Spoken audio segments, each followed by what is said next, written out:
Hello world, and welcome to this edition of Tech on Fire with Blaze. Today we're going to be talking about Azure Kubernetes Services and storage on Azure Kubernetes Services.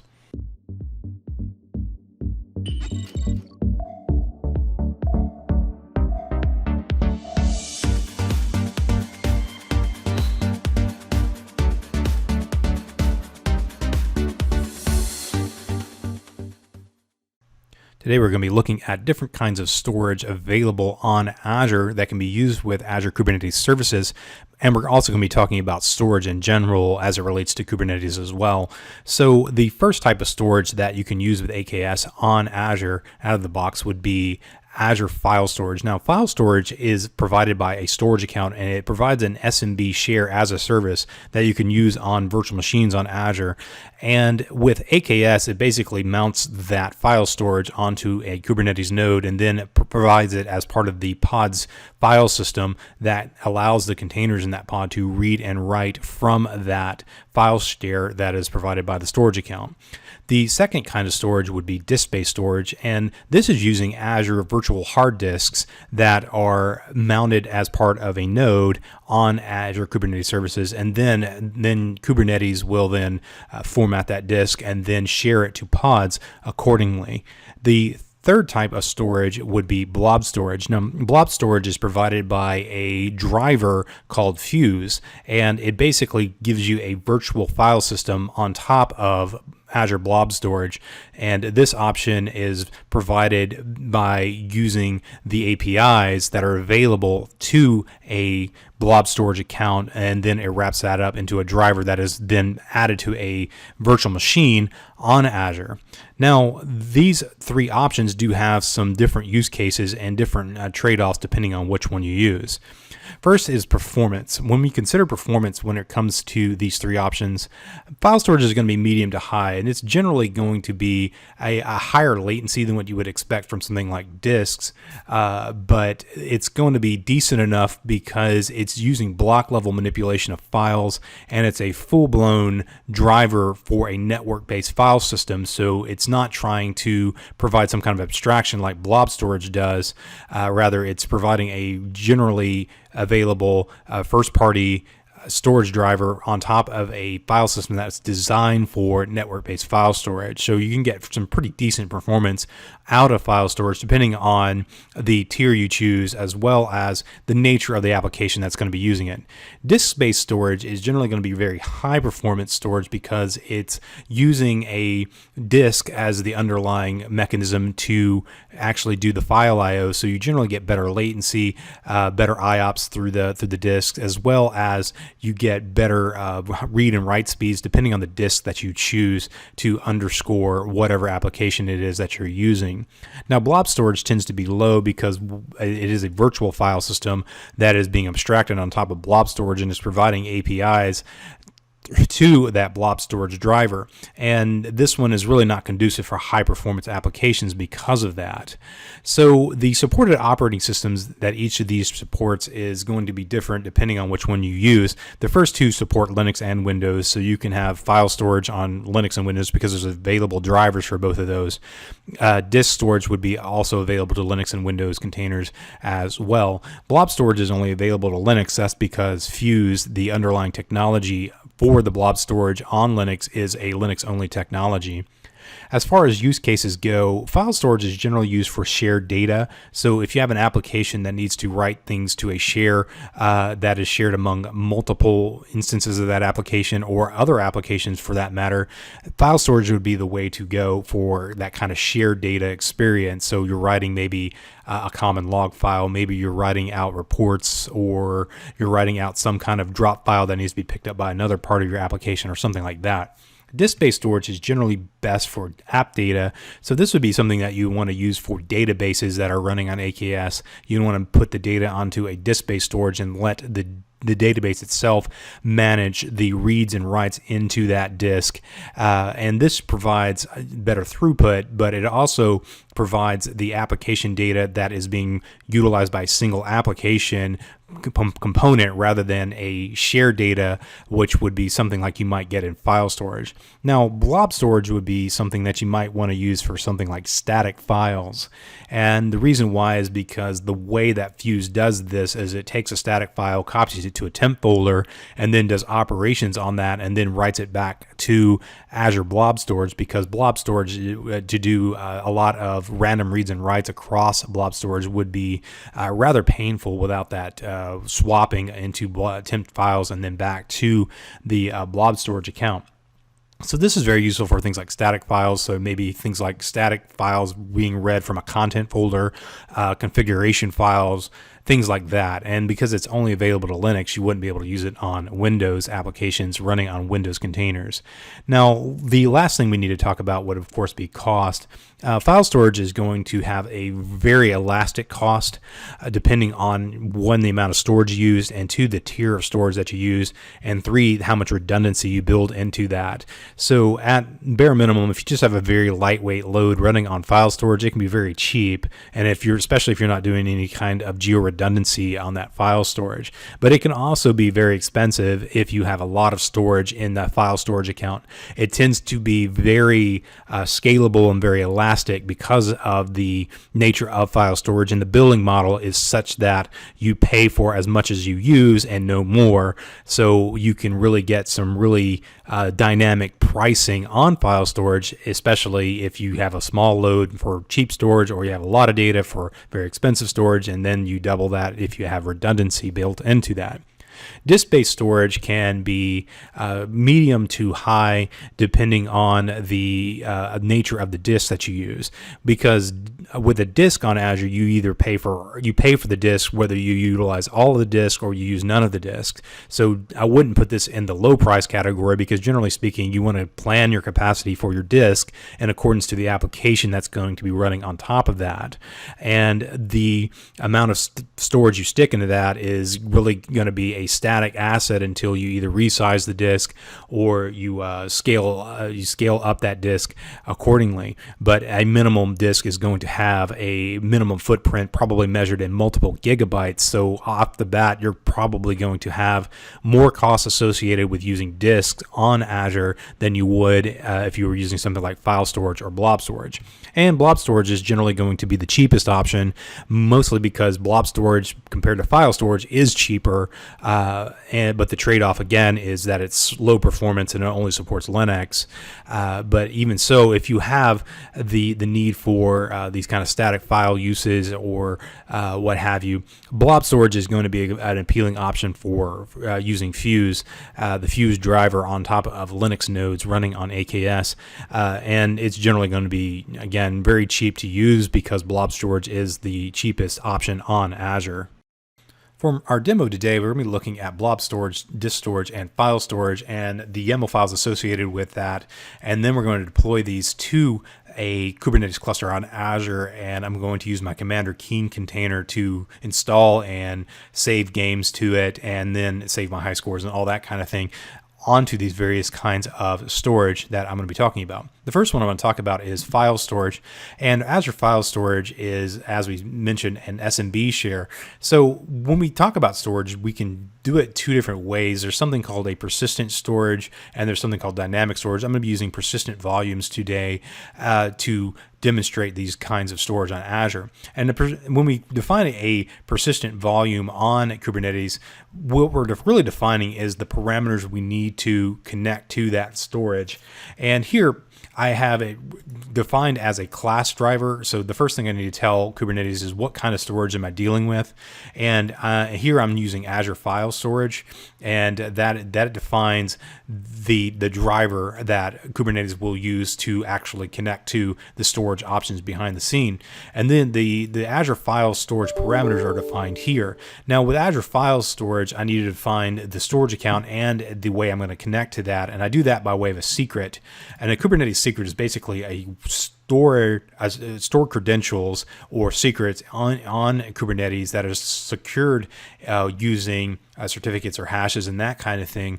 And what I'm doing here is telling the driver to use this secret right here by name. And inside that secret, I have defined the name of my storage account as well as the shared access key to access that. This defines the share I have defined in my storage account, and this defines what I want to use it for: read only, write only, read only or read write. And I'm saying read only false, so that means I can write to it. The mount options down here are determined by these parameters here, and these are used by the driver in a Linux context because the SMB shares don't have the Linux or the Unix bit mask for defining the parameters for that particular file storage. So I have to provide that to the driver so that everything gets exposed appropriately in a Linux context.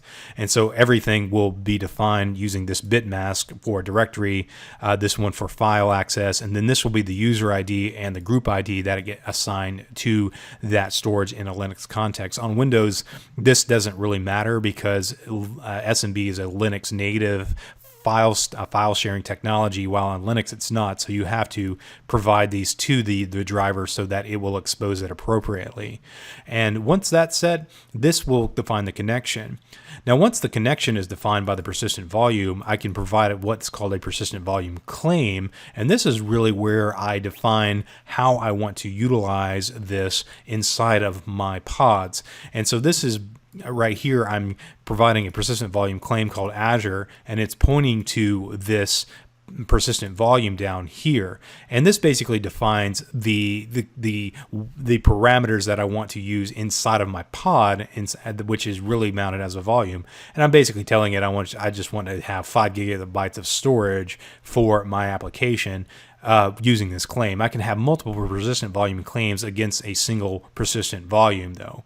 And once I have my claim set up, then I can come up to my pod definitions and then define that here. And so we've seen this already, this container spec already with a deployment. I have one replica, and then I have my container spec. And on my container spec, this is where I can determine where I want to mount my volumes. So my volume mounts are going to be at this path here, /DOS. And that is the root folder, which I'm using for DOS box, that will represent the quote unquote C drive inside of my DOS environment running in a container here. And so that mount path gets put into my my virtual environment that for running my DOS games. So that's where I'm going to inevitably write all of my games to. So when I install Commander Keen, it'll be written to that folder on my my pod or my container, which is really being hosted on Azure Files. So it's a lot of abstraction, but it does work. And once I have the mount path set, I define what volume I want to use. And then down here, I can have my volumes defined. And I'm using the persistent volume claim, Azure Files, and then that tracks back to that persistent volume. So that's how this one works. Let's go ahead and deploy this one using my command line, and then we'll pull up my Commander Keen container and then look at what it actually wrote to that, and then we'll install a game into it, and then we can look at the storage. I'm here in my command prompt, and I'm going to create a secret that is going to be used by my YAML file. I need this so that I can connect to my storage account for my volumes. So to break this down, what I just did, I called kubectl, which is the command line for Kubernetes, create secret. And then I gave it a generic type and then gave it a name, which is matched in the Kubernetes file that we just looked at. And then I did from literal, which basically means I'm typing it into the command line, or I'm doing it from a script that's a parameter in the script or something like that. And I'm setting the value right here, Azure Storage Account Name DOS Share. And then I'm giving the account name, account key right here, which is used by the driver to connect to that storage. And so once that key is created, I can now run a kubectl apply or create against the file that I just looked at. So I can do keen files, and this is going to create the resources, the persistent volume claims, the persistent volumes, the deployment, and then the service. So if I do a kubectl get PV for persistent volumes, I can see that Azure file has been created and that it's all up and running, and I can do PVC to get the claim, and it's going to show me the claim here against the volume that I just created right there. And then I can do get pods, and let's see the pods that are created, and I could do a describe pod to get the details there. Everything's up and running there with no restarts. Then I do get service, and that will then get me the IP address of this particular service that I have exposed publicly. So now with that IP address, I should be able to open up a new browser window and do HTTP : and paste that in. And there is my listing of files. And I can go over here to pwd123 and connect to this. Now currently I don't have anything in this file share, I don't believe, or if I do, I did. I was using this when I was creating it, so it's actually already installed and running. So to go over there and look at what I did, I didn't actually install anything. This is using an existing storage account. So if I can go back over to the portal, we will see this actual storage account has those exact same files in it. I'm here in my command prompt, and I'm going to create a secret that is going to be used by my YAML file. I need this so that I can connect to my storage account for my volumes. So to break this down, what I just did, I called kubectl, which is the command line for Kubernetes, create secret, and then I gave it a generic type and then gave it a name which is matched in the Kubernetes file that we just looked at. And then I did from literal, which basically means I'm typing it into the command line, or I'm doing it from a script that's a parameter in the script or something like that. And I'm setting the value right here, Azure Storage Account name .share, and then I'm giving the account name, account key right here, which is used by the driver to connect to that storage. And so once that key is created, I can now run a kubectl apply or create against the file that I just looked at. So I can do keen files, and this is going to create the resources, the persistent volume claims, the persistent volumes, the deployment, and then the service.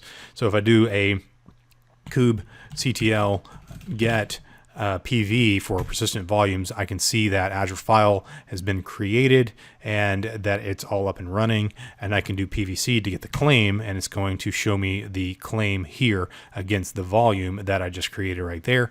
And then I can do get pods, and let's see the pods that are created, and I could do a describe pod to get the details there. Everything's up and running there with no restarts. Then I do get service, and that will then get me the IP address of this particular service that I have exposed publicly.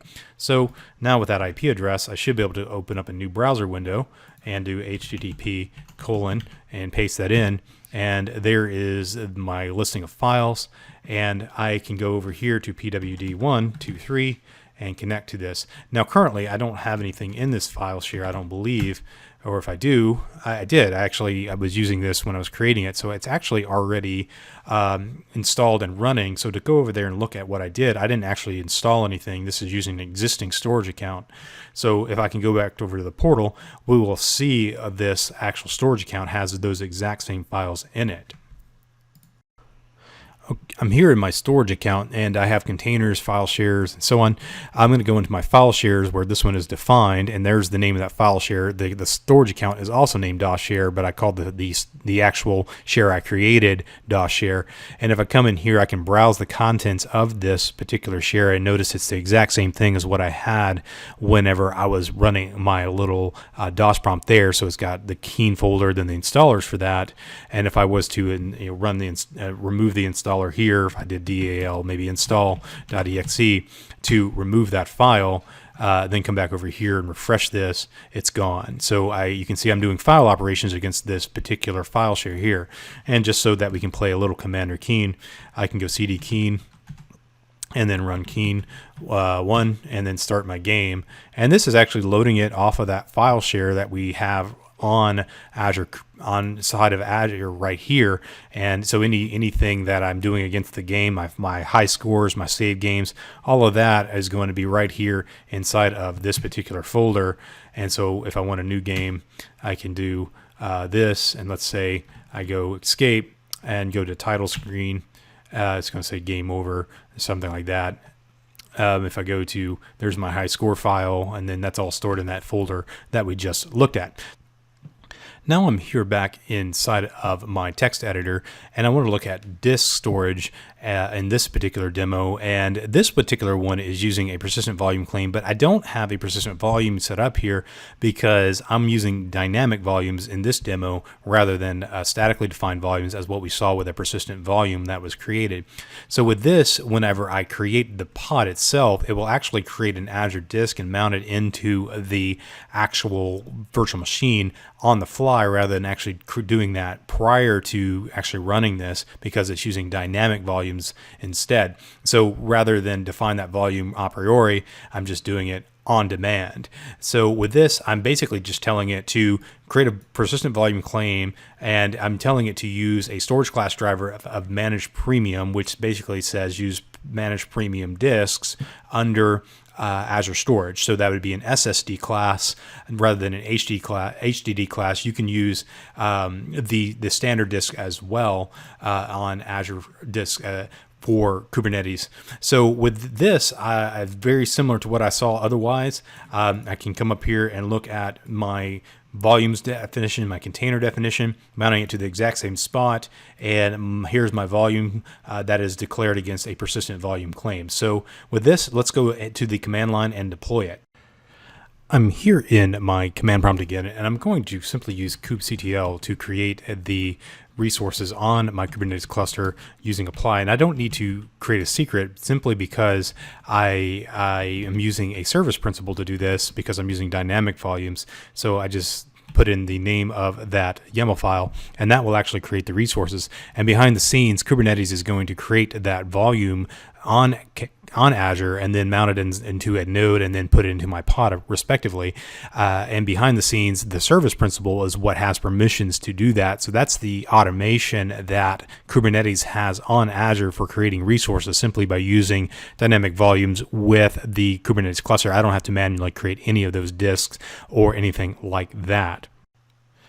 I'm here in my command prompt again, and I can look at my pods to see if things are deployed, and I believe everything is up and started. Kube get pods, and that's going to list the pods that I created in this deployment. So I should be able to get service, and there's the public IP address for my given service that is just deployed as a load balancer. So let's pull that up over here and paste it in and launch my VNC client and log into it, and this will be my DOS box. I'm not expecting anything to be here because I haven't copied anything to this disk yet, and that's because this is a dynamic disk, so there's nothing on it. So other than some default folders, probably lost and found folder.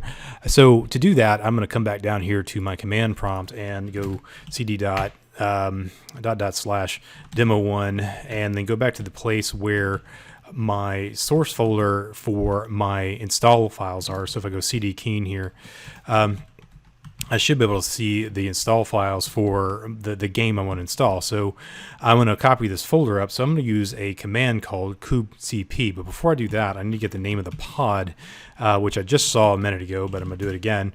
And I need the pod name so that I know where to write the files to. So it goes kubectl LCP, and I'm going to copy the keen folder that's in this keen folder up to this pod into the DOS folder on my pod here, and that should write it into that given disk that I have already created attached to that pod. So it's saying I forgot the colon right here, and that will copy those files. So it's just copying 3 files. So we can go back over and check to see if these files have indeed been copied over to my Commander Keen pod. Now I'm back here inside of my container, at least the UI coming from my container, and I'm going to make this maybe a little bigger here. And I'm going to do a dir on this to show you that I've got that keen directory now. So let's go cd keen and let's install it. And this should go pretty fast since I'm running against a disk. If I was running against something else, it'd take a little bit longer, say like Blob Storage or something like the file shares. Now I got that installed, I can simply just punch in keen1, and it will then start the game. And once that's running, we can play it or save games and do all that kind of thing like we've seen already with prior demos.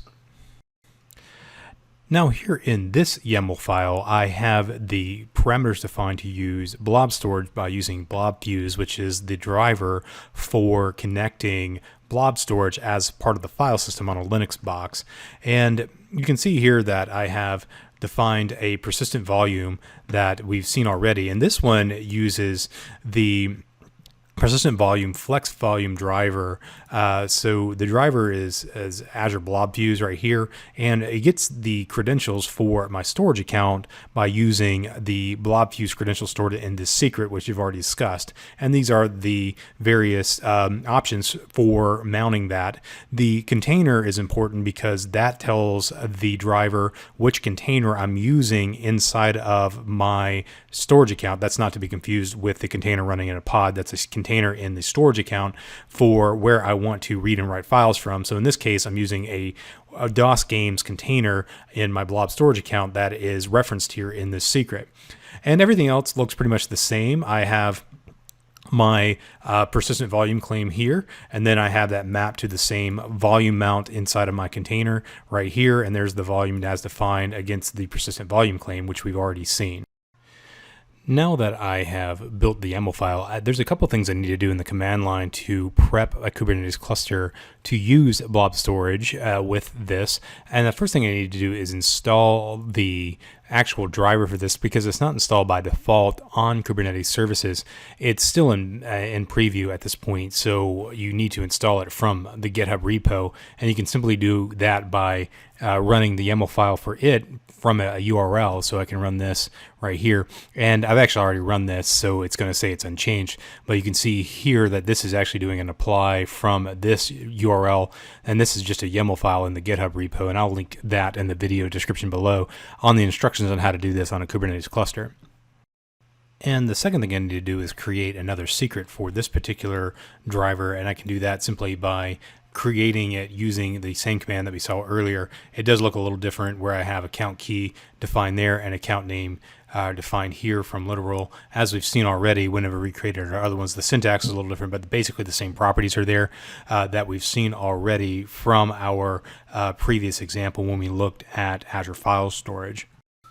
So here is the next thing to do was actually apply the YAML. So let's go kubectl and do a -apply and our -f against the keen -fuse, and that will create a flex volume using blob storage as well as a persistent volume claim, and then it will create the service and deployment. So if I go kubectl get pv, you can see the persistent volumes there. I still have the one from the last demo still hanging out there, but here's the one from the blob storage using blob fuse right here, and then I can use persistent volume claims. And there's the one from my persistent volume claims as we saw just a second ago, and then we should be able to get pods and see where these are. These are still pending, and we'll come back whenever this all finishes creating. Now I think that everything is deployed. I can use kubectl get pods, and I can see that my pod is up and running, so I can do get service to get the IP address. And there it is, the 52.255 or 252, and copy that. Let's get a new browser window, and we can paste this in against that new browser window and launch VNC here, and then go pwd 123 and log in to my DOS box here. And if I go C:, there shouldn't be anything in this directory as of yet. So I can use the portal to actually get into that. So I'm going to open up the Azure portal here and then log in as me and my personal stuff here, and go to my storage account and then pull up my containers here. And this is my DOS games container. I'm going to upload the contents from that Commander Keen folder into this and upload, and they're all uploaded to that storage account now. So I should be able to access that from this folder here. So I should be able to run install, and this should start the installer. Now, this is probably going to run a little bit slower because we're running off a blob storage, so the latency is a lot higher than what we would expect if we're running off a file share or off of a disk. So let's go ahead and install this and then wait for it to happen.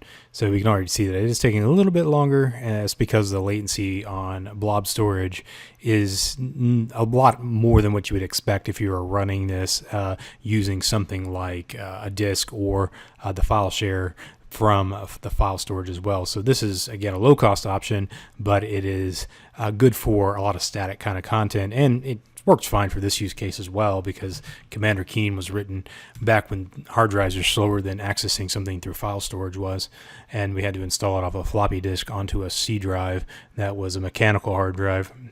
So, and there it is, it's up and running now. So you can see there that I was able to upload the files and then install the game and then run it. So yeah, basically the same thing that we've seen already, but this one's using blob storage. If you like this content, please consider visiting us online at www.wintellect.com, and there you can find about services that Wintellect offers, including training and consulting services. Also, please consider subscribing to this channel by clicking on the subscribe button and clicking the bell icon to get notifications when new content becomes available, and also comment down below. You can also follow me on Twitter at @TheOneMule, and also follow Wintellect on Twitter at WintellectNow or at Wintellect. We are constantly posting things about Azure-related technologies and things related to software development. You can also reach us by email at consulting@wintellect.com. Until next time, thank you.